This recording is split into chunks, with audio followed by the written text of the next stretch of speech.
श्री राधे श्री राधे श्री राधे।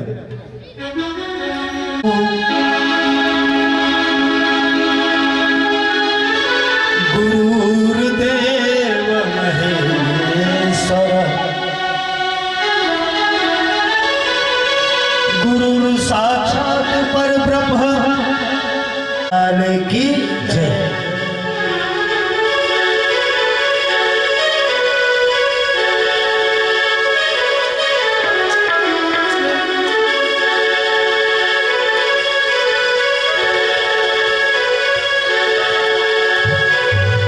वृंदावन सो बन नहीं ब्रजधाम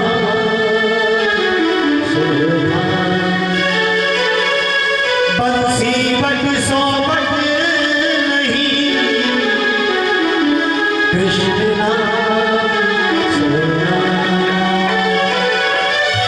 सखियन में राधा बड़ी और सखा में श्याम सखी सखा के भाव से हो गया श्याम। बोलो राधा रानी सरकार की जय। राधा संग श्याम झूले मधुबन में मोर बोले राधा संग श्याम झूले मधुबन में मोर बोले धीरे झुलाओ मेरे श्याम सब मिल गाए राधा संग श्याम झूले मधुबन में मोर बोले धीरे झुलाओ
बंसी बजाओ मेरे श्याम सब मिल गाए राधा श्याम झूले मधुबन में मोर बोले धीरे चुनाओ मेरे श्याम सब मिल गाए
नरं चैव नरोत्तमं देवीं सरस्वतीं व्यासं ततो जयमुदीरये।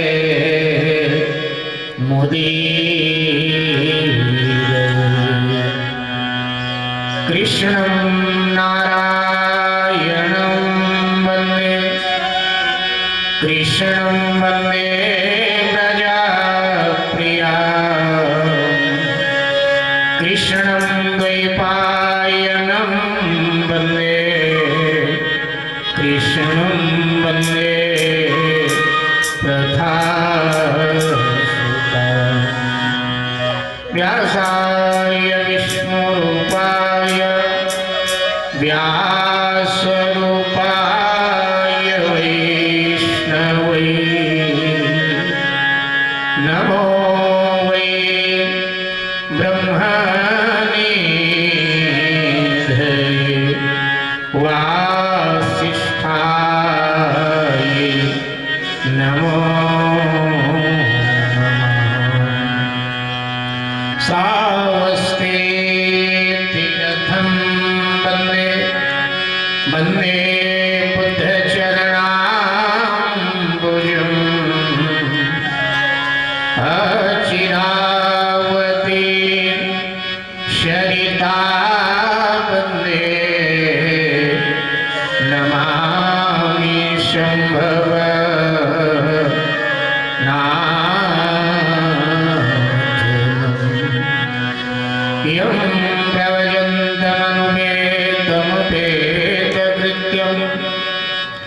द्वैपायनो विरह कातरया जुहाव पुत्रेति तन्मयतया तरवोऽयभिनेदुस्तं सर्वभूत हृदयं मुनिमानतोऽस्मि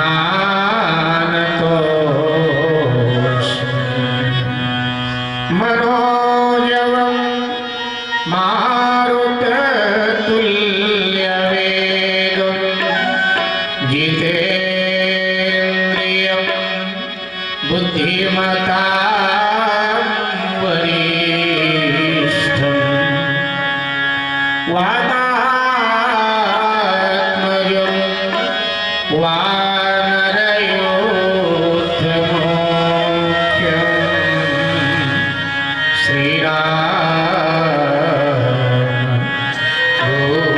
श्रीरामदूतं शरणं प्रपद्ये। श्रीसीतानाथ समारम्भा श्रीरामानन्दार्य मध्यमा अस्मदाचार्य पर्यन्ता वन्दे श्री गुरुपरम्परा।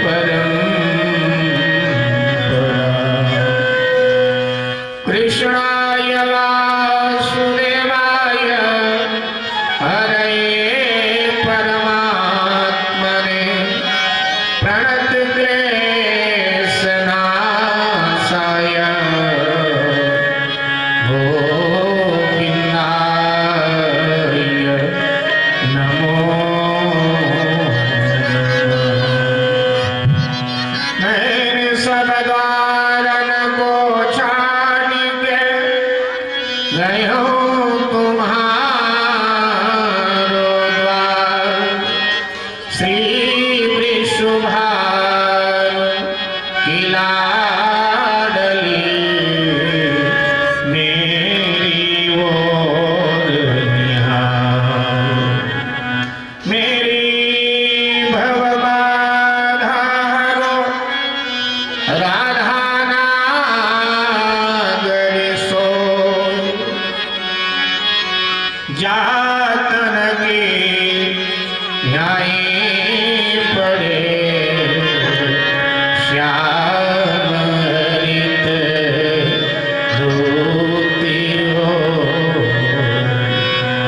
मोर मुकुट कटिकाशनी तर मुरली उर्माल या बालक मोमन सदा बसो बिहारी लाल।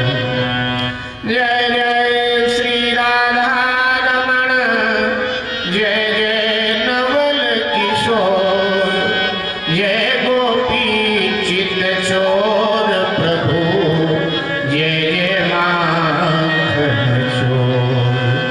ये भागवत हरि रूप इसका जो सदा चिंतन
भगत बचन प्रभु दीन दयाल।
परमादरणीय वंदनीय अर्चनीय पूजनीय श्री हनुमान जी महाराज, पूज्य सद्गुरुदेव भगवान, सभी हरिकथा रस रसिक महानुभव, परमात्मा चरणानुरागियों, भक्तिमती माताओं, बहनों तथा भाई, एक बार पुनः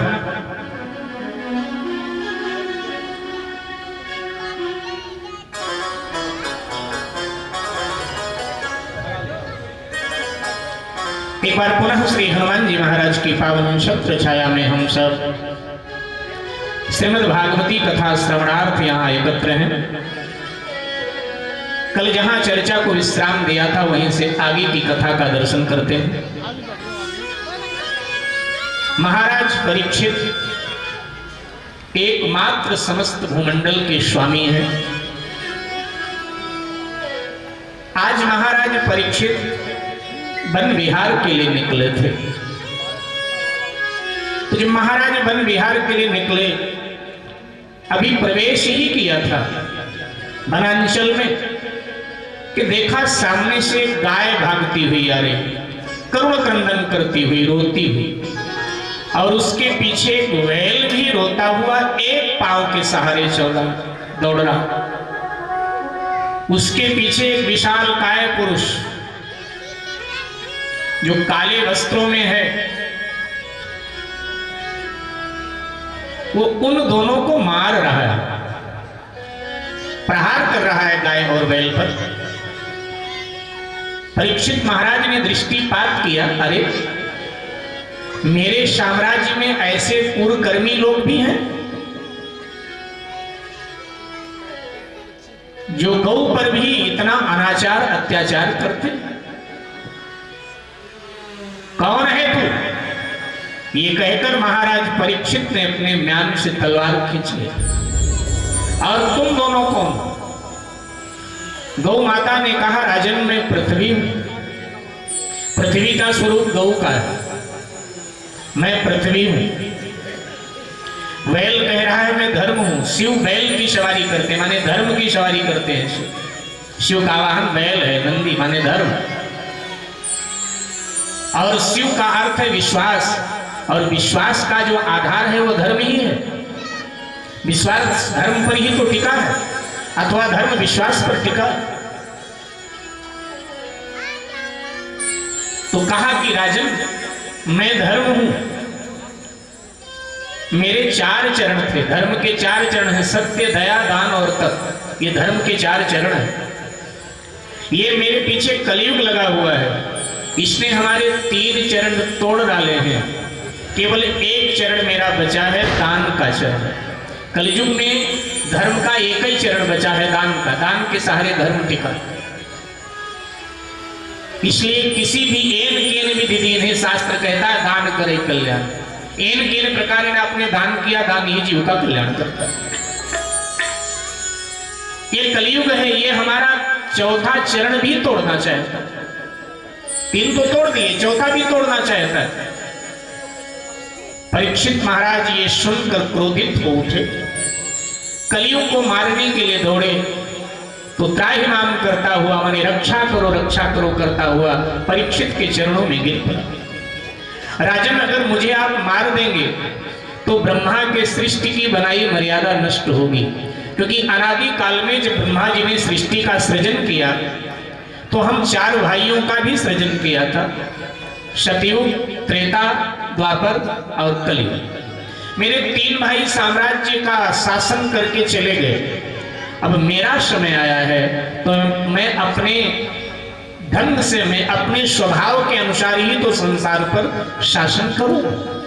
अगर आपने मुझे मारा तो ब्रह्मा की सृष्टि की मर्यादा भंग। परीक्षित ने कहा, तुझ जैसे अताताई को जीने का अधिकार नहीं। कलयुग कहता है कि मुझ में केवल दुर्गुण ही है, ऐसा मत मानो, अच्छे गुण भी हैं मुझ में, कुछ खास खास बातें हैं,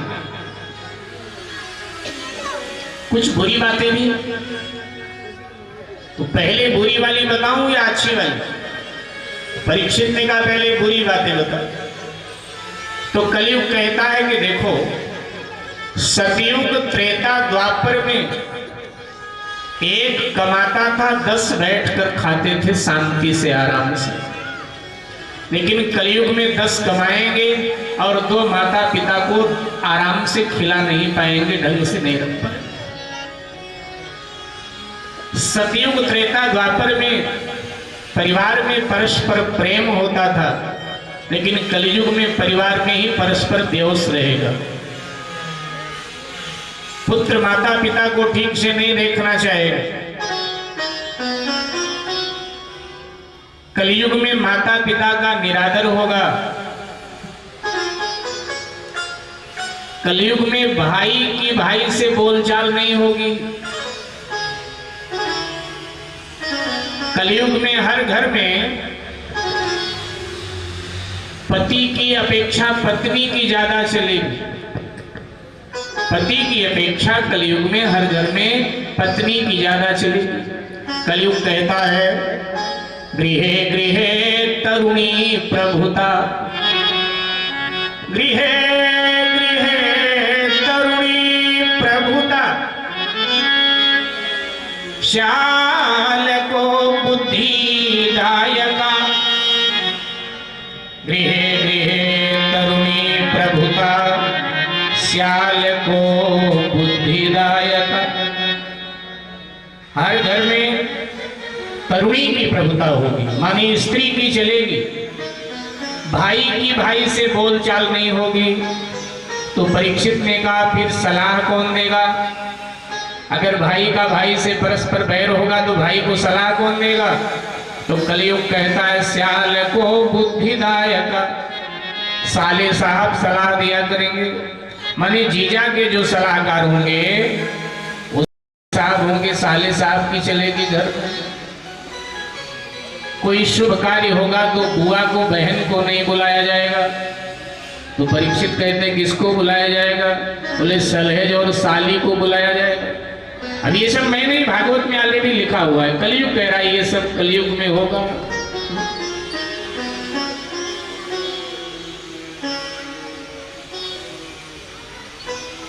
लेकिन कुछ अच्छी बातें भी हैं मुझ में।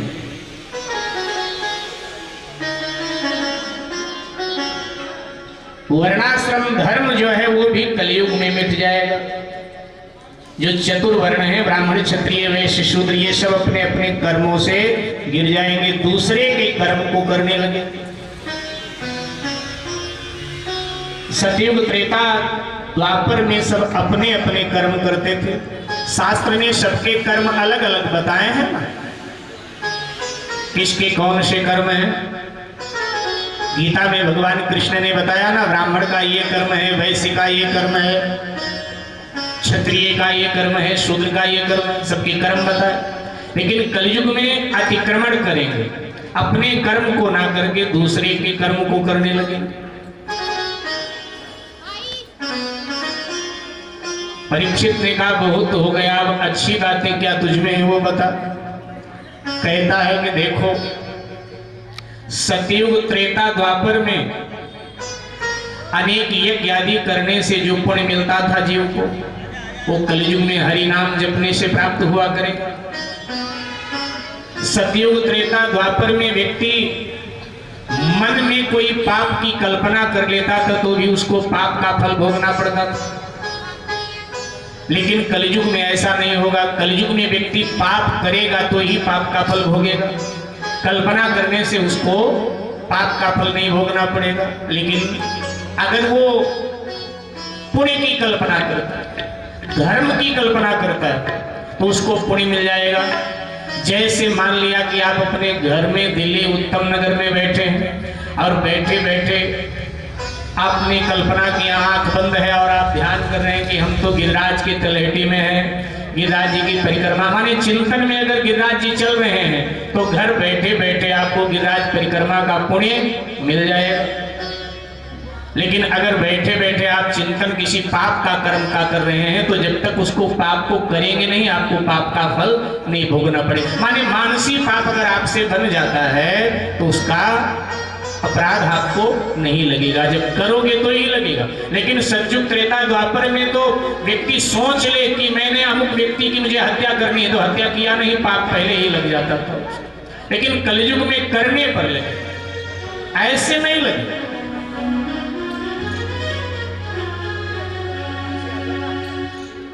मानसिक वाचिक पाप जो है, गंगा सरजू आदि नदियों में स्नान करने से नष्ट हो जाया करेंगे। हाँ, जो शारीरिक पाप करेगा व्यक्ति, शरीर से उसको भोगना पड़ेगा।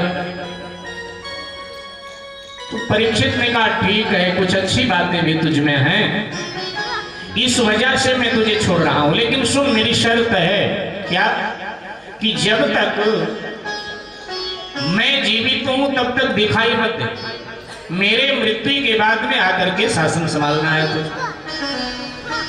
तो कलयुग ने कहा लेकिन हम जाएं कहां, क्योंकि उदय जहां सूर्य होता है, उदयाचल से अस्ताचल तक आपका शासन है। तो हम रहें कहां? थोड़ा कल्पना करें मेरे भाई बहन, थोड़ा विचार करें। जहां तक परीक्षित का शासन वहां तक सनातन धर्म, वहां तक भारत, माने कितना बड़ा था भारत। आप भागवत में भारत को देखें कितना बड़ा था भारत, और अब भारत एक दायरे में आ गया।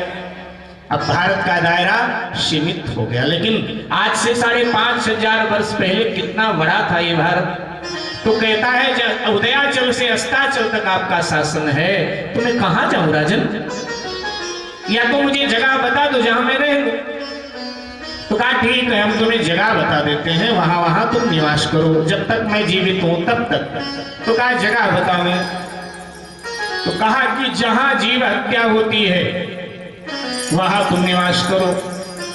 जिस घर में लोग मदिरा पीते हैं और जुआ खेलते हैं वहां तुम निवास करो। जिस घर में व्यभिचारिणी स्त्रियां रहती हैं वहां तुम निवास करो। और जिस घर में साधु का और ब्राह्मण का अपमान होता है वहां तुम निवास करो। 4 जगह दिया महाराज ने। कलयुग ने कहा ये चारों जगह आपने दिया है, मुझे पसंद तो है, लेकिन फिर भी एक मैं मुंह मांगी जगह चाहूंगा। ये तो आपने अपने तरफ से दिया है, एक मुंह मांगी जगह दे दो राजन, बस मैं चला जाऊं। तो मुंह मांगी जगह कौन सी चाहिए? तो कहा स्वर्ण में मेरा निवास हो। तो परीक्षित ने कहा कि स्वर्ण में तो लक्ष्मी का निवास होता है, और माँ का स्थान में तुम्हें कैसे दे दूं? मैं कौन होता हूं कि जिसमें लक्ष्मी निवास करे वो जगह मैं तुम्हें दूं? तो कलयुग ने कही कि राजन सुनो, लक्ष्मी उन स्वर्ण में निवास करती है धर्म से, माने ईमानदारी से जो धन कमाया जाता है और फिर स्वर्ण खरीदा जाता है, उसमें तो लक्ष्मी का निवास है। लेकिन पाप के द्वारा, बुरे कर्म के द्वारा जो धन कमाया जाता है, उससे जो स्वर्ण खरीदा जाता है उसमें लक्ष्मी का निवास नहीं होता है। मोदी जी की नोटबंदी के बाद में जो सोना खरीदा गया उसमें लक्ष्मी जी का निवास नहीं होता है। तो कहा कि वो जगह खाली है। तो कहा वो जगह खाली है तो उसमें तुम बैठ जाओ। कलयुग ने कहा ठीक है जाऊं। परीक्षित ने कहा जाओ। कलयुग अंतर ध्यान हुआ साहब, लेकिन कहीं गया नहीं। अंतर ध्यान होकर परीक्षित के राज मुकुट में प्रवेश कर गया, क्योंकि राज मुकुट भी स्वर्ण का है। अब हो सकता है आपको संदेह हो कि परीक्षित जैसा धर्मात्मा राजा और उसके पास भी अधर्म का सोना था, क्योंकि अधर्म के सोने में निवास दिया है ना, और वो अंतर ध्यान होकर परीक्षित के मुकुट में प्रवेश कर जाता है। तो कई लोग संदेह करते हैं कि परीक्षित जैसा धर्मात्मा राजा और मस्तक पर अधर्म के स्वर्ण का मुकुट बंधा है। नहीं नहीं, आज परीक्षित ने भूल किया है प्रातःकाल, और इस छोटी सी भूल ने परीक्षित के जिंदगी को कहां पहुंचा दिया। ध्यान में, आज परीक्षित ने प्रातःकाल भूल किया और बहुत बड़ी भूल कर दिया। आज परीक्षित वन विहार जाने से पहले संग्रहालय में हस्तिनापुर के गए थे। मन में आया देखूं हमारे दादा लोग हमारे लिए छोड़ क्या गए। अच्छा ध्यान दें, जिस समय परीक्षित का राज्याभिषेक हुआ था उस समय परीक्षित की आयु थी 36 वर्ष की। कितने वर्ष की थी? 36 वर्ष की। और आज परीक्षित की आयु है 60 वर्ष की। अब 36 और कितना 60 हुआ? थोड़ा सा बढ़ा दो, थोड़ा सा, जरा सा,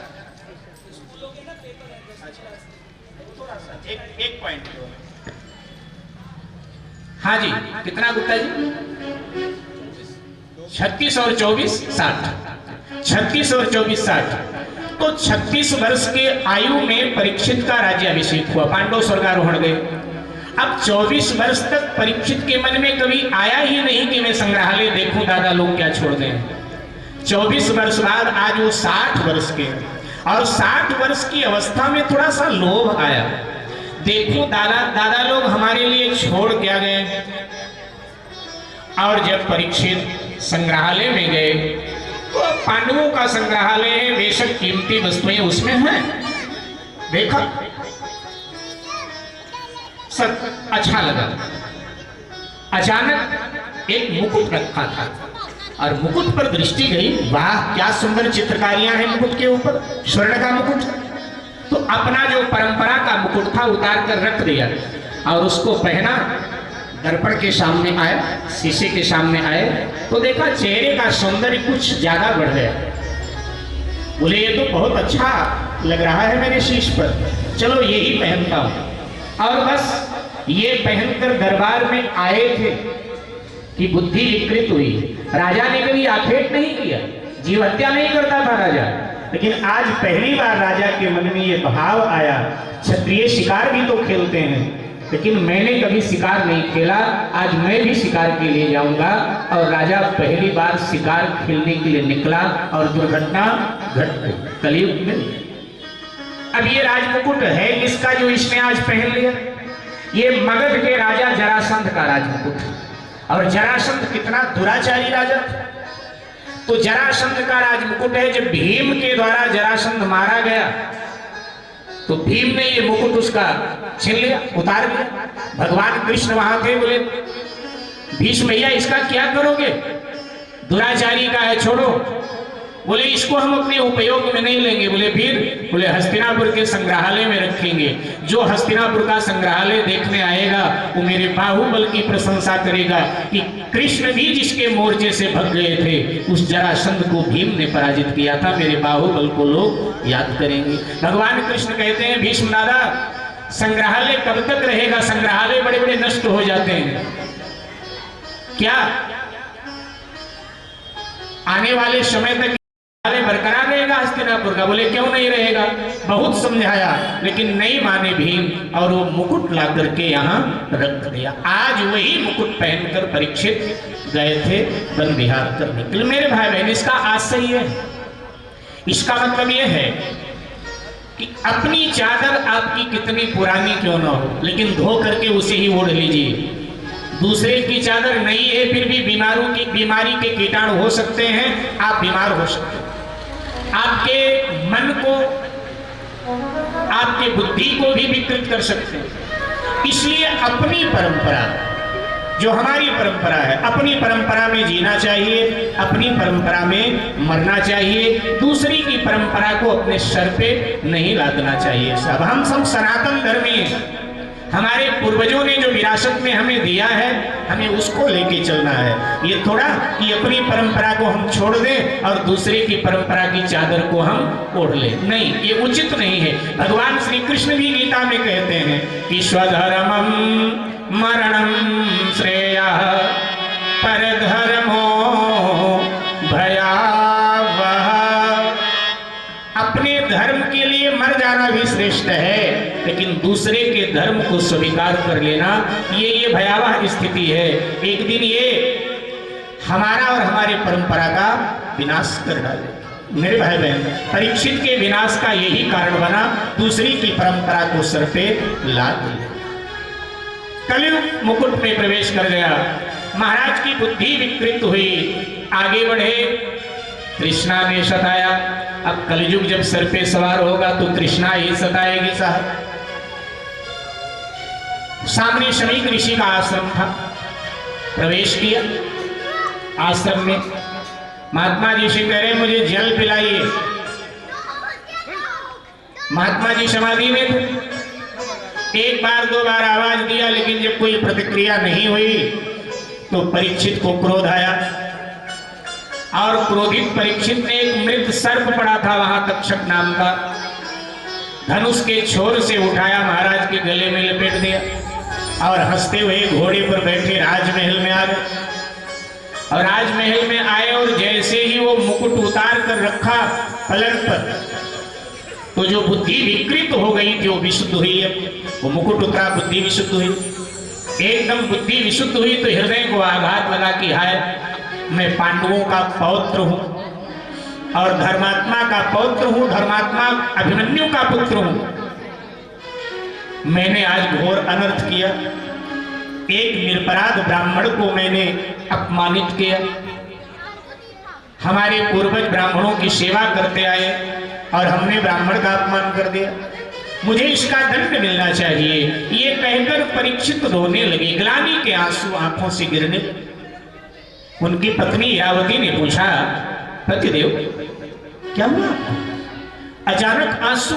हाँ देवी, आज मैंने बहुत बड़ा अपराध किया, निरपराध ब्राह्मण का अपमान किया, इसका दंड मिलना चाहिए। पश्चाताप करने लगे। उधर शमीक के पुत्र श्रृंगी आए और जब ऋषि कुमारों से यह घटना उन्हें ज्ञात हुई तो श्रृंगी क्रोधित हो उठे। हाथ में जल लेकर मंत्र पढ़कर अभिमंत्रित किया, हस्तिनापुर की ओर फेंक दिया। हस्तिनापुर नरेश, अकारण तुमने हमारे पिता का अपमान किया है, और जब क्षत्रिय उच्छृंखिल हो जाए तो ब्राह्मण को अपने ब्रह्म वाक्य द्वारा उसे दंडित कर देना चाहिए। इसलिए मैं दंड विधान कर रहा हूं। ये तक्षक 7वें दिन मेरे तपोबल से जीवित हो जाएगा और तुझे डस लेगा, तेरी मौत हो जाएगी। जैसे ये श्राप दिया तो पृथ्वी में कंपन हुआ, आकाश हिल उठा, शमीक की समाधि भंग हुई और शमीक ने श्रृंगी को बुलाया कि बेटा ये तुमने अच्छा काम नहीं किया, राजा का कोई अपराध नहीं था, तुमने अकारण राजा को श्राप दे दिया। अपराध किसी और का था, राजा ने अपराध किया नहीं, राजा से अपराध करवाया गया और वो अपराध करवाने वाला कलयुग था। तुमने अच्छा नहीं किया। और उदार ऋषि ने, उदारता देखिए भारत के साधु में, उदार ऋषि ने अपने शिष्य गविजात को बुलाया और कहा हस्तिनापुर भागे हुए चले जाओ, महाराज परीक्षित से कहो कि आज से 7वें दिन उनकी मृत्यु हो जाएगी, शर्त रच लेगा, इसलिए अपने कल्याण का शीघ्र कोई उपाय करें। शमीक के शिष्य ने आकर जब परीक्षित को सूचना दिया, परीक्षित बहुत प्रसन्न हुए, दुखी नहीं हुए, बहुत प्रसन्न हुए। बोले अच्छा हुआ, मेरे किए का दंड ब्राह्मण देवता ने मुझे दे दिया, लेकिन आश्चर्य यह है कि अपराध मेरा बहुत बड़ा था, लेकिन महात्मा जी ने दंड मुझे बिल्कुल छोटा सा दिया। दक्षिणा देकर ब्राह्मण को विदा किया।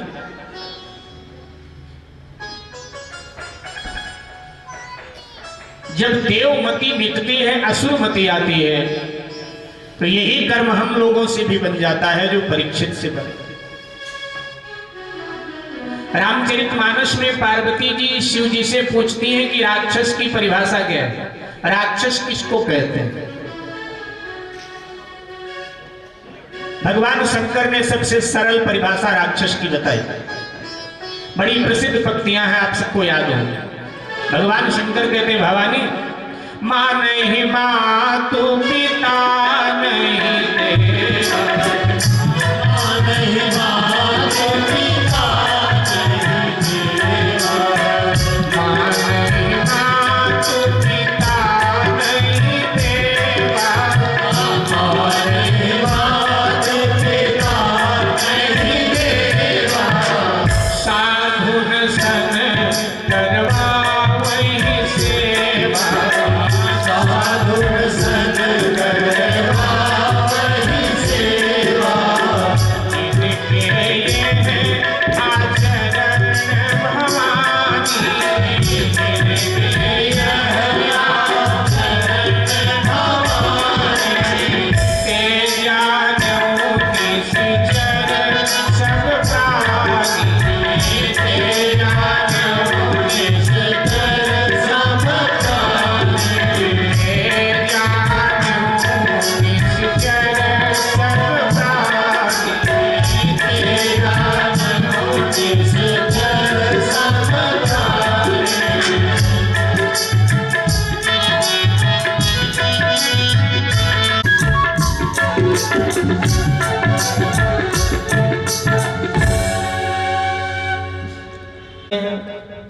साधु ब्राह्मण से सेवा लेते हैं। शिव जी कहते हैं हे भवानी ये सब राक्षस हैं। तो आज परीक्षित में भी तो असुरमति आ गई थी। ये कहता है पानी पिलाओ, क्योंकि असुरमति आ गई थी। कलयुग में यही तो है, कलयुग में साधु ही सेवा कर रहा है, साधु के आगे झुका करती थी, लेकिन कलयुग में साधु राजसत्ता के आगे झुक रहा है। मेरे भाई, अपनी समस्या कही और अपने सबसे बड़े पुत्र जन्मेजय को भारत का राजा घोषित किया। पत्नी इरावती, राज परिवार और अपने प्रजा से अंतिम विदाई ले। अब मेरा जिसमें कल्याण है मुझे वो करना क्या, लेकिन थोड़ा बताए, ज्यादा कोई ब्राह्मण या साधु बताए।